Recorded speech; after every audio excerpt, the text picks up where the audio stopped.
Bonjour, nous sommes le mercredi 19 octobre, c'est l'automne comme vous pouvez constater. Les feuilles sont en train de tomber enfin avec le vent, la tempête qui arrive. Voilà. Eh bien écoutez, petite forme toujours, petite forme parce que je suis sous anti-inflammatoire, sous antibiotiques, avec toujours cette dent qui fait toujours mal. Enfin là ça s'est calmé aujourd'hui, mais à force de prendre de l'aspirine, je sais pas, des anti-inflammatoires, j'ai mal à la tête, c'est la petite forme. Petite forme, manque d'énergie.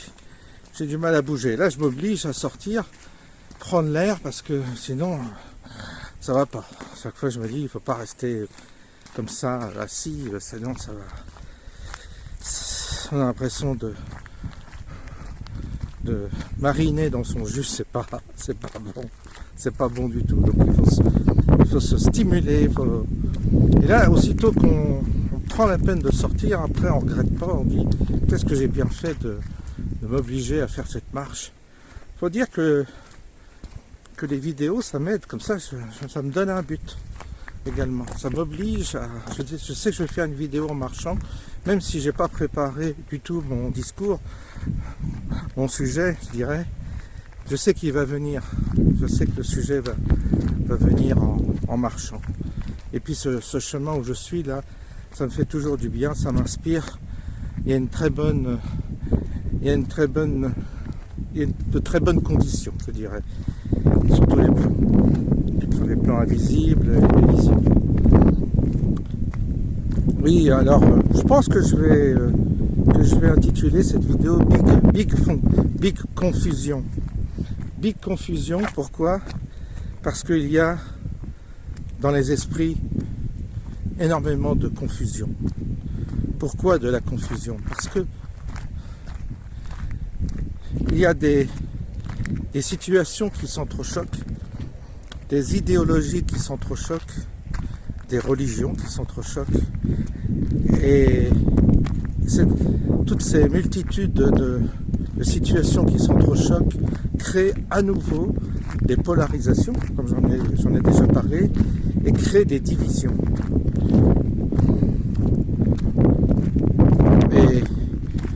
Et donc ça fait partie d'un mécanisme qui doit arriver, qui correspond au temps que nous vivons. Ce qui veut dire que ça va être compliqué de trouver un moyen de se fédérer.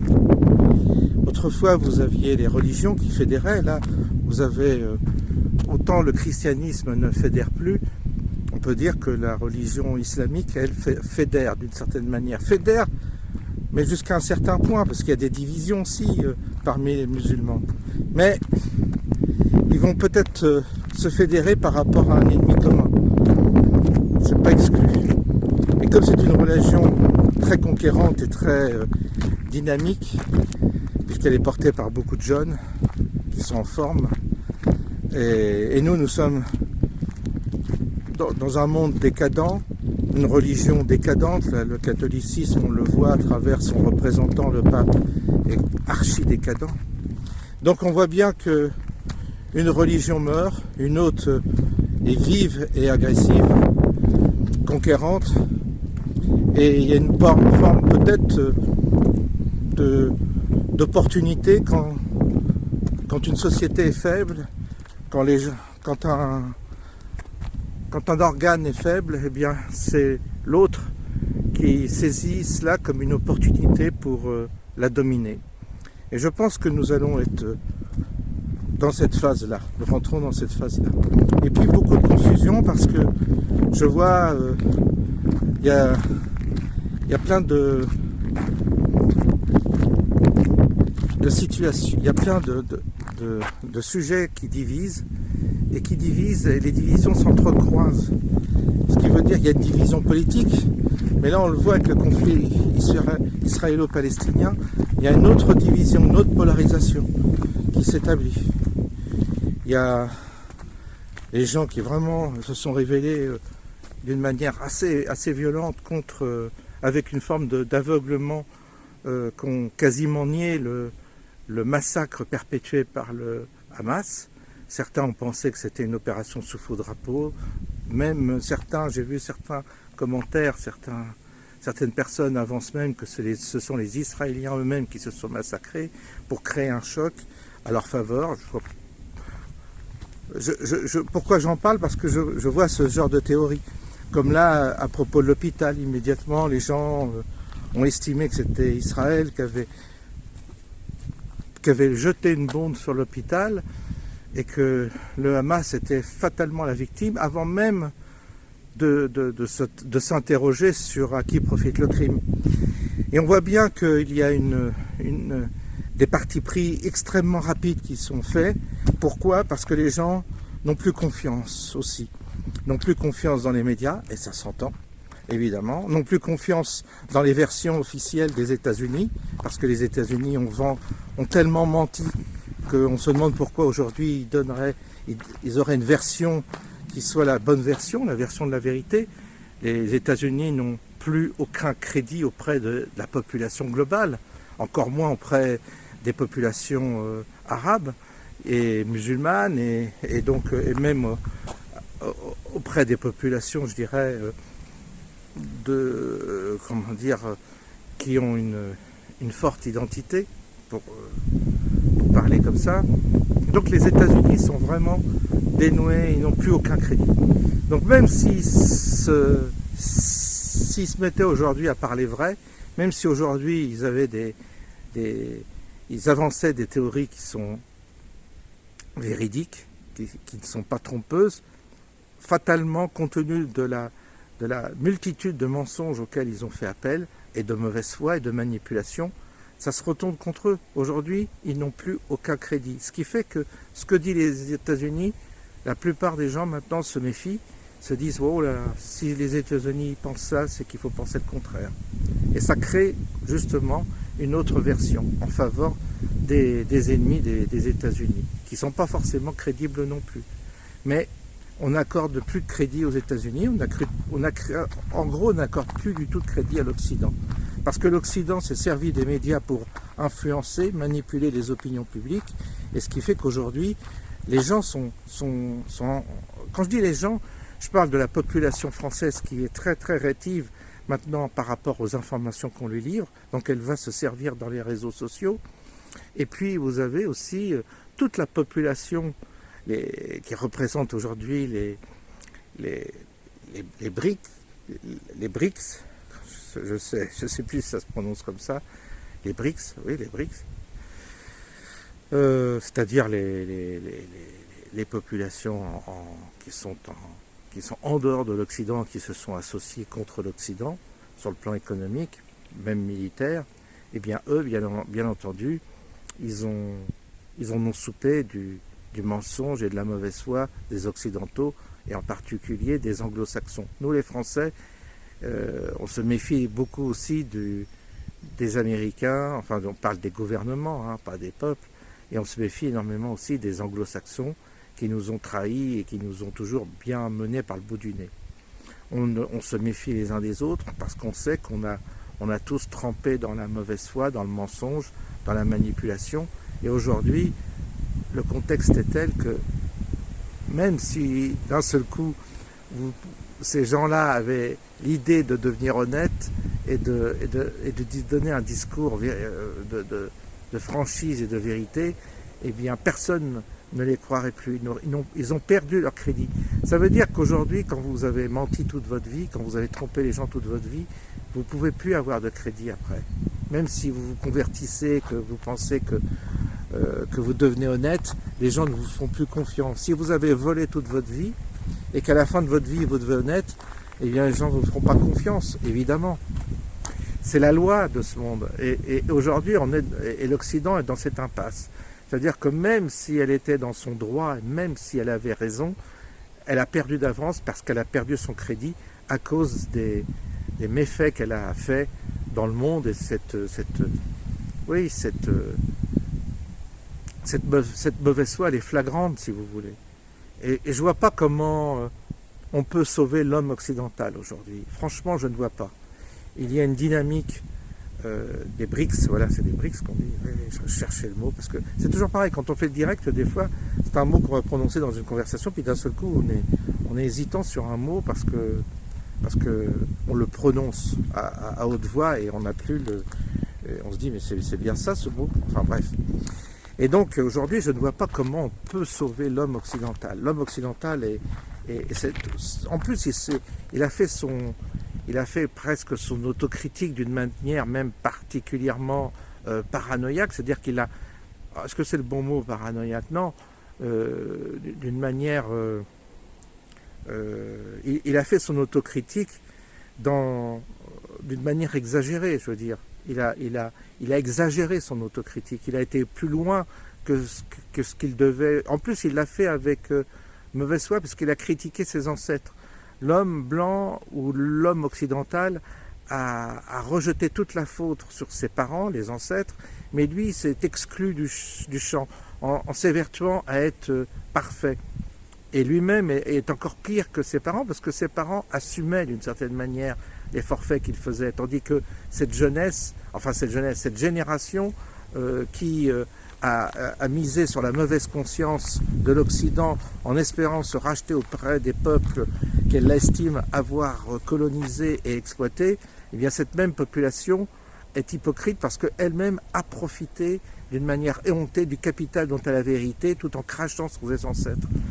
Et elle n'a pas laissé une voie à une forme de compréhension à son histoire, en disant qu'il y avait peut-être des circonstances atténuantes dans certains cas, c'est le moins qu'on puisse dire. Donc elle n'a pas défendu son patrimoine, cette génération n'a pas défendu, au contraire elle l'a contesté. Donc l'ennemi, si l'adversaire, on va l'appeler l'adversaire, s'est engouffré dans cette faille et profite de cette faille, de cette mauvaise conscience occidentale pour en tirer tout un profit. Et pour même se frayer, si vous voulez, une place dans ce monde où tout est rapport de force et prendre le pouvoir. Le jour où l'autre prend le pouvoir, il sera beaucoup moins clément que vous ne le pensez. C'est ça la surprise en fait, c'est que les Occidentaux pensent en se repentant à longueur de journée sur le dos de leurs ancêtres, ce qui est déjà mal vu par l'adversaire qui lui n'est pas dans cette dynamique de repentance, alors que les peuples qui aujourd'hui sont dans la victimisation, eux aussi ont fait des méfaits, eux aussi ont colonisé, ont martyrisé, ont tué, ont violé, ont fait des razzias et tout ce qu'on veut, mais jamais ils n'ont cette posture de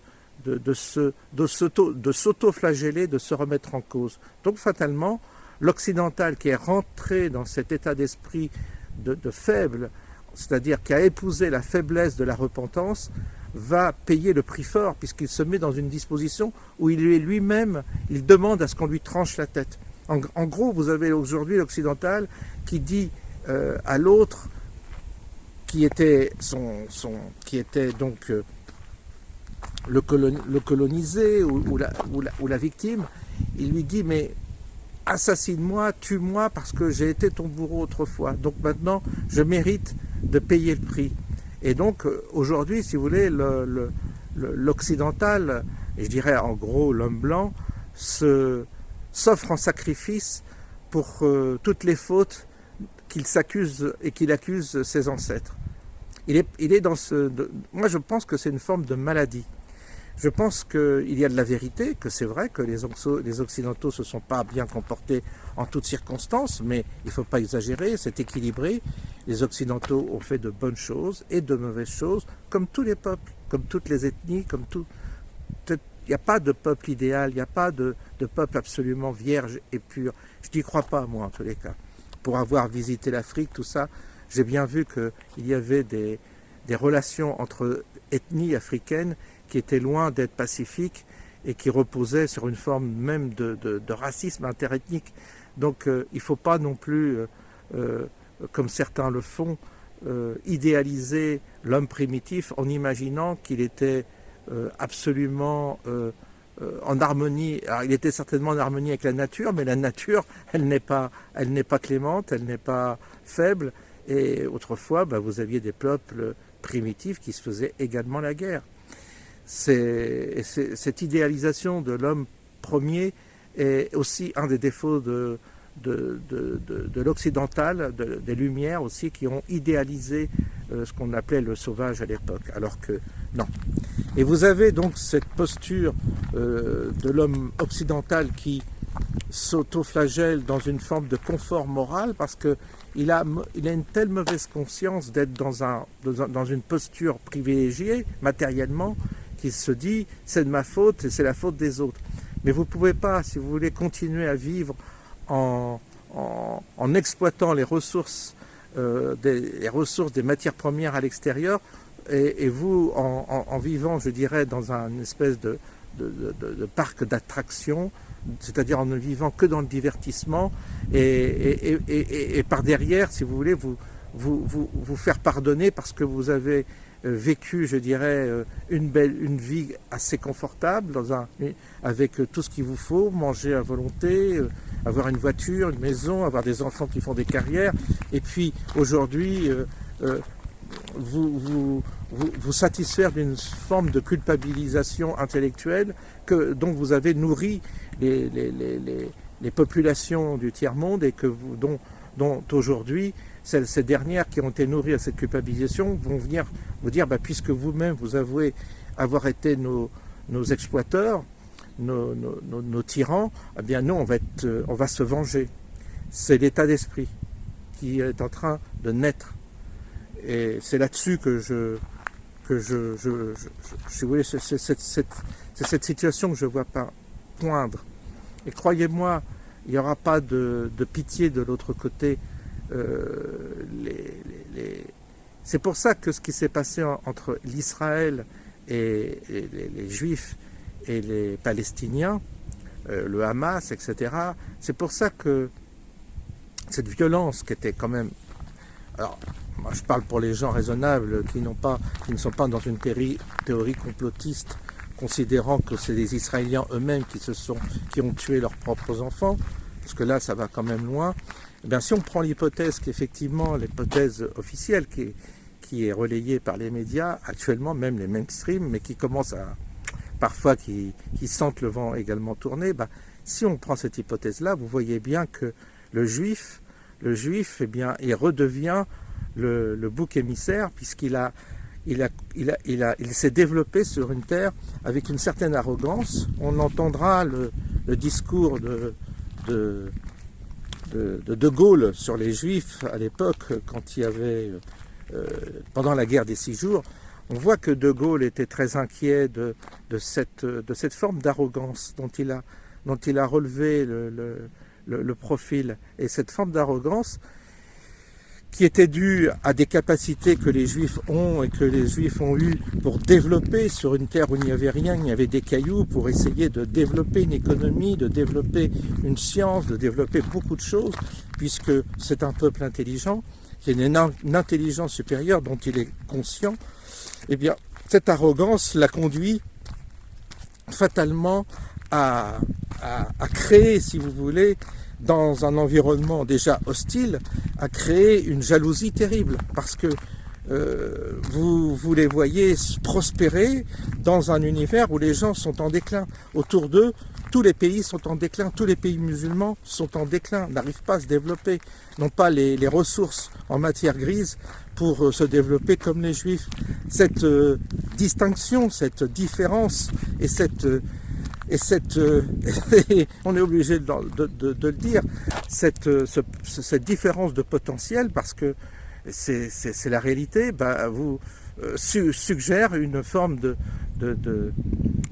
provocation, voire, et donc, c'est comme la personne qui réussit, vous savez, il y a une forme, qui arrive avec une belle voiture et tout, il y a une forme de provocation, voire d'indécence, et donc du coup, vous avez l'autre qui devient jaloux, envieux, et qui pense qu'en volant, il va obtenir ce qu'il n'a pas pu obtenir par le travail et par la matière grise. C'est le problème aujourd'hui des banlieues, c'est le problème des émeutes en France, des jeunes qui n'ont rien dans le ciboulot et qui, au lieu d'avoir pris le temps de travailler à l'école, d'avoir fait leurs leçons, d'avoir étudié, préfèrent vendre de la drogue et avoir immédiatement un meilleur salaire que leurs parents. Et puis, évidemment, après, ils se retrouvent, quand ils commencent à 14 ans à vendre de la drogue, ils ont une vie facile, ils achètent du Vuitton, on les voit dans des voitures de luxe à 17 ans, sans conduire sans permis, c'est ce qui s'est passé avec Naël. Et ces gens-là veulent obtenir immédiatement ce que des gens mettaient des années à obtenir, c'est-à-dire du travail, une carrière et tout ça. Ils le veulent tout de suite. Ils pensent qu'on peut obtenir immédiatement par la violence le résultat que certains ont obtenu par le travail et des années de travail. C'est pas possible. Et donc vous avez donc une confrontation, si vous voulez, de populations qui ne peuvent pas évidemment s'entendre, puisque vous avez des différences qui conduisent fatalement à la confrontation. Alors ça fait pas plaisir à entendre. On aimerait parler un autre langage en disant oui, c'est les méchants, ceux-là, les autres sont des victimes. Mais il y a une telle confusion aujourd'hui qu'on n'arrive pas à transposer ce qui se passe là-bas chez nous. Parce que évidemment qu'on peut reprocher, si on étudie l'histoire d'Israël et des Palestiniens, il y a eu des Palestiniens qui ont été victimes. Ça paraît évident qu'ils ont été certainement victimes, dans certains cas, d'expulsion, d'avoir été maltraités par ceux qui s'imposaient là, peut-être avec une forme aussi d'arrogance. Ils ont joué aussi, les Juifs, sur leur propre victimisation. Ils ont pensé que le levier victimaire de la Shoah allait tout leur permettre. C'est ça aussi le souci. Et certains ont estimé qu'en jouant toujours sur le registre de la victimisation liée à la dernière guerre mondiale, ils pouvaient obligatoirement s'imposer et écraser toute forme de contestation en disant l'anathème, tu es antisémite, si tu es contre moi, tu es antisémite. Ce qui est aussi un levier très important chez les Juifs. Ils ont utilisé, même d'une manière éhontée et indécente, cet argument-là à propos de leurs opposants politiques. Et ils en ont joué. Mais aujourd'hui, ça leur revient en boomerang. C'est-à-dire qu'on s'aperçoit qu'on ne peut pas soi-même utiliser nos propres épreuves comme un argument pour nous imposer à l'autre. C'est pas parce que j'ai souffert de telles choses que je dois me imposer à l'autre mon point de vue et ma manière de voir. Vous voyez, c'est très important. Mais les autres, les Palestiniens et les Arabes, sont aussi dans cette victimisation, comme chez nous, cette population émigrée, musulmane, qui est aussi dans ce registre victimaire et qui espère, grâce à cette victimisation incessante, en arborant toujours le sujet de l'anathème du racisme ou de l'islamophobie, espèrent également imposer leur manière de voir, leur religion, leurs coutumes. Ils sont en mode conquérant. Et en mode où, de toute façon, si tu me vires, moi j'entendais ça à l'inspection du travail, j'ai été licencié, c'est que le patron il est raciste. C'est tout. Je cherche pas à se remettre en cause, jamais. Mais c'est pareil du côté des Juifs, il y a eu aussi cette posture-là, où ils ne se remettent pas en cause, où ils ont du mal à se remettre également en cause. C'est pour ça que je parle de confusion, parce que chacun reste campé dans ses postures et n'accepte pas l'introspection et la remise en cause. Une communauté doit se remettre en cause pour avancer. Un peuple doit se remettre en cause. Nous, c'est pas que nous ne sommes pas remis en cause. Nous avons culpabilisé au nom de nos ancêtres. Et nous avons pris une posture absolument vierge en imaginant que nous pourrions continuer à vivre comme nous vivons, c'est-à-dire dans une forme de confort. Et nous, c'est grave aussi parce que nous, occidentaux, on a une posture, toujours une posture moralisateur, en disant on apporte la démocratie, c'est nous les meilleurs, mais en réalité on s'aperçoit que on a exercé dans le monde une forme aussi de manipulation en essayant de vivre une vie, je dirais, matériellement confortable sur le dos de certaines populations qui ont été exploitées effectivement et dont on n'a pas apporté notre science et notre savoir. Et donc il y a réellement, si vous voulez, tout le monde devrait se dire, mais s'introspecter et dire là où j'ai vraiment été, j'ai mal agi, nous avons été, en tant que communauté, nous avons été dans l'erreur, et nous avons été sournois, et nous avons manipulé, et nous n'avons pas été honnêtes. C'est tout. Et si tout le monde se disait ça, ce serait un premier pas vers la paix. La véritable paix.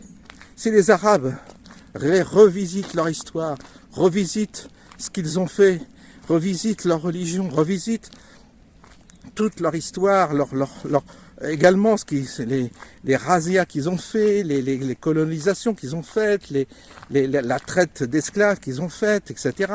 Il faut qu'ils relisent aussi leur histoire pour sortir de cette espèce comment dire, de sortir de cette espèce de fierté absolument irrationnelle, quoi, de sortir de cette espèce de posture victimaire où eux n'auraient jamais été les colonisateurs, ceux qui torturent, ceux qui tuent, ceux qui agressent. Ils ont été aussi ils se sont mal comportés également. Pourquoi ne font-ils pas une propre révision de ce qu'ils ont été eux-mêmes, la manière dont ils se sont comportés? Donc, à eux, les Juifs, pareil, les Juifs doivent se remettre en cause. Ils doivent bien considérer que c'est pas parce qu'ils ont peut-être des qualités dans certains domaines qu'ils doivent devenir arrogants et presque s'estimer être le peuple élu, comme ils le disent, au détriment des autres. Ils ont une religion qui les a conduits à une forme de narcissisme orgueilleux. Et ça a créé aussi une adversité vis-à-vis de ce qu'ils représentaient. Cette posture a engendré, je dirais aussi, cette attitude dont ils souffrent actuellement et dont ils vont souffrir prochainement. Parce qu'on est en plein, si vous voulez, on est en plein dans cette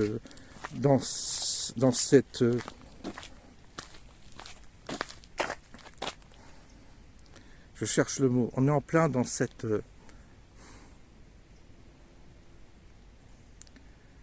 tensions qui vont s'exprimer par de la violence. On va vers un monde violent.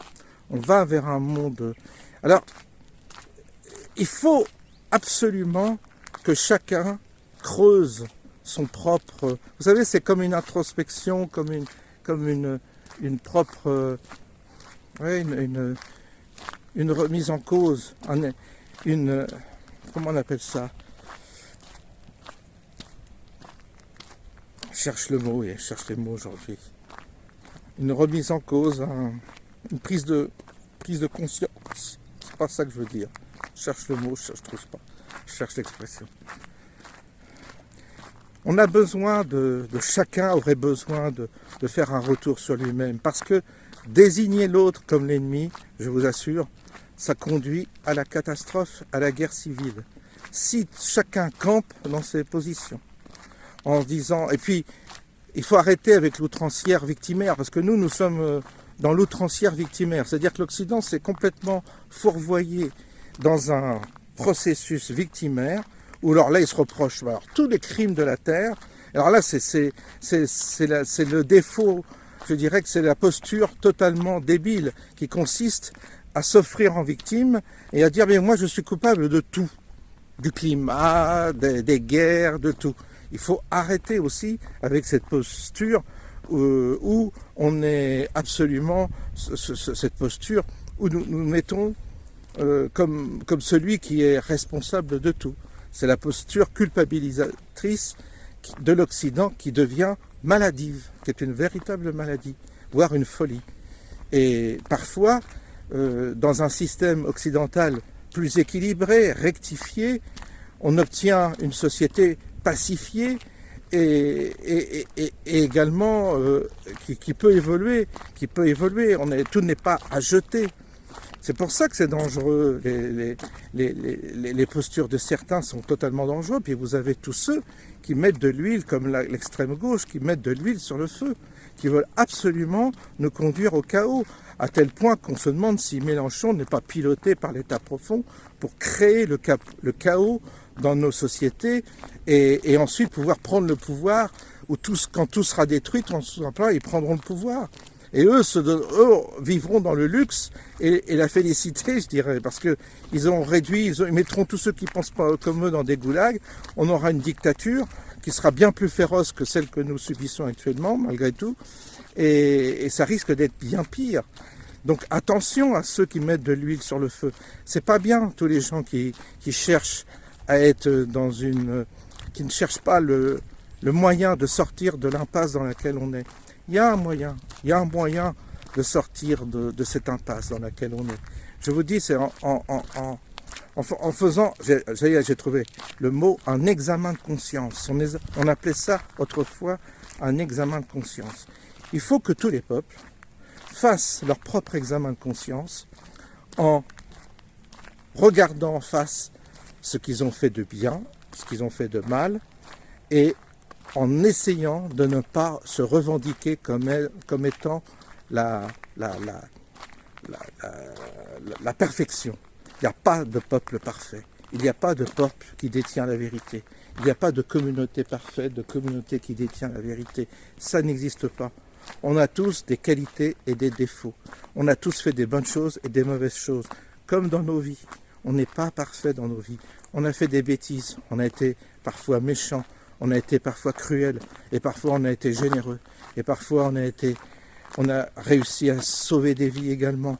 On est un mélange de tout ça. Et collectivement, nous sommes des mélanges de tout ça.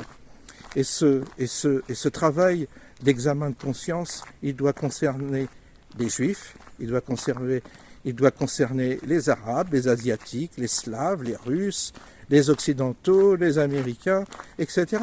Et il faut que toutes les communautés humaines fassent leur examen de conscience et se disent, ben voilà ce que nos ancêtres ont fait de bien et ce qu'ils ont fait de mal.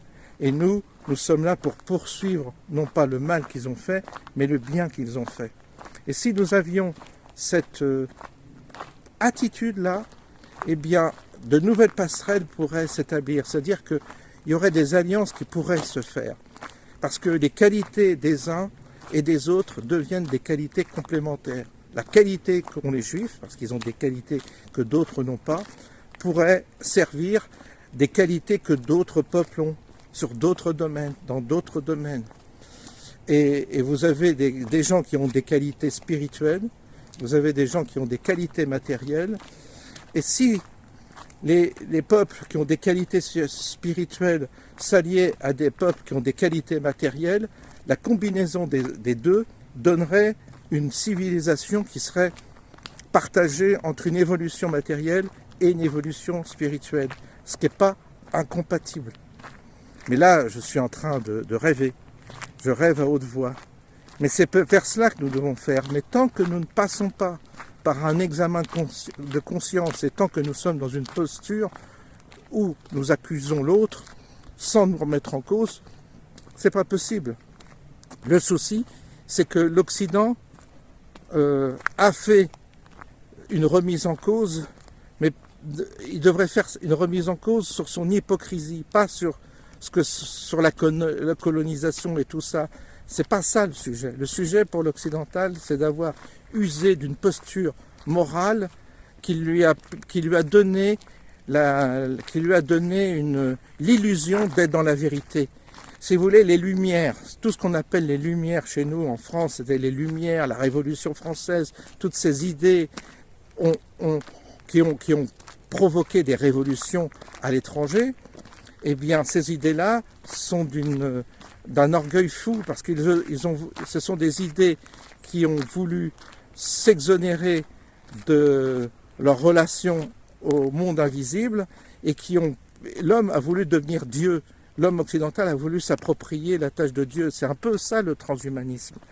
Et donc dans cette folie, il veut recréer un nouvel homme. Et cet nouvel homme, c'est un homme, le transhumanisme, et ça nous conduit à une forme de déshumanisation. C'est pour ça que la société occidentale se déshumanise à travers cette posture intellectuelle où il pense où il pense avoir la vérité parce qu'il a quelques connaissances, je dirais, dans le domaine scientifique et quelques pouvoirs dans le domaine matériel. Et ça le conduit Et c'est cet examen de conscience que l'homme occidental doit faire, en retrouvant l'humilité de celui qui doit apprendre de l'autre, qui est plus branché, je dirais, sur les questions du monde invisible, de la spiritualité, dont lui, il a perdu toutes les racines. Donc, complémentarité, et cette complémentarité peut être vraiment bienfaitrice. C'est pour ça que je crains qu'aujourd'hui, il y ait des divisions qui se fassent, et c'est donc vers cela on va vers cela, parce qu'on ne peut pas, pour l'instant, tant qu'on n'a pas fait cet examen de conscience collectif, on ne peut pas aller vers une société ou un monde pacifié. Donc fatalement, on va vers une confrontation qui va être redoutable. Et il va y avoir beaucoup de violence et beaucoup de surprises, beaucoup de sidération, parce que, je vous dis, il y a une telle confusion que les postures des uns et des autres vont s'entrechoquer. Il va y avoir un entrechoc. Il y a trop de malentendus aujourd'hui entre les communautés, les personnes, pour que ça conduise à une forme de réconciliation. Il ne faut pas penser qu'en étant faible, nous allons gagner. L'occidental aujourd'hui espère gagner la sympathie de l'autre par sa faiblesse et son esprit de repentance. C'est faux, puisque c'est une posture qu'il prend parce qu'il se sent faible.